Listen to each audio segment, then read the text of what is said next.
اسی طرح ایک اور سوال ہمارے پاس جو ہے آیا ہے، سوال اس طرح سے ہے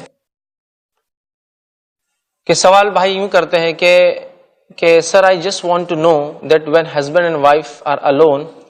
and they took off their clothes, can they speak with each other when they don't have clothes on؟ سوال اس طرح سے ہے کہ بھائی نے سوال کیا ہے کہ میاں اور بیوی جب اکیلے میں ہو اور وہ اپنے کپڑوں کو مکمل طور سے اتار لے تو کیا وہ ایک دوسرے سے بات کر سکتے ہیں جب کہ وہ مکمل برہنہ ہو، نیوڈ ہو، ننگے ہو؟ تو یاد رکھیے، انسان اپنی بیوی سے کسی بھی حالت میں بات کر سکتا ہے، اس میں کوئی ممانعت نہیں ہے کہ انسان کے کپڑے نہ ہو تو وہ بات بھی نہ کرے۔ تو لہٰذا اگر کوئی شخص مکمل طور سے برہنہ ہو، اپنے بیوی کے ساتھ ہو، نیوڈ ہو، ننگا ہو، تب بھی وہ اپنے بیوی سے بات کر سکتا ہے، اس میں کوئی قباحت، کوئی برائی، کوئی حرج نہیں ہے۔ اور یہ بھی غلط فہمی کا نتیجہ ہے کہ جو ہمارے معاشرے میں پائی جاتی وہ یہ ہے کہ جب میاں اور بیوی ہم بستری کریں تو بات چیت نہ کریں،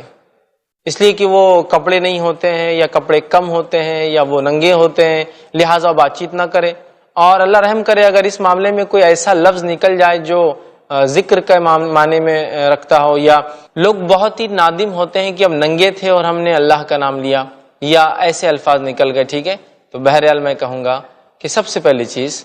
کہ کپڑوں سے اس کا کوئی تعلق نہیں ہے بات چیت کا، لہٰذا اگر میاں اور بیوی جو ہے برہنہ ہو، ننگے ہو، نیوڈ ہو اور کسی چیز کے تحت انہیں بات کرنے کی ضرورت ہو تو بالکل وہ بات کر سکتے ہیں، اس میں کوئی شرعی جو ہے مسئلہ یا قباحت نہیں ہے، وہ چاہے ضرورت کے تحت بات کریں یا غیر ضرورت کے تحت بات کریں، اس میں انشاءاللہ کوئی حرج نہیں ہے، چونکہ قرآن کی کوئی آیت اور احادیث کے اندر کوئی ایسی بات نہیں ملتی کہ جب میاں بیوی برہنہ ہو تو بات چیت نہ کریں۔ اسی طرح ہمارے پاس ایک اور سوال آیا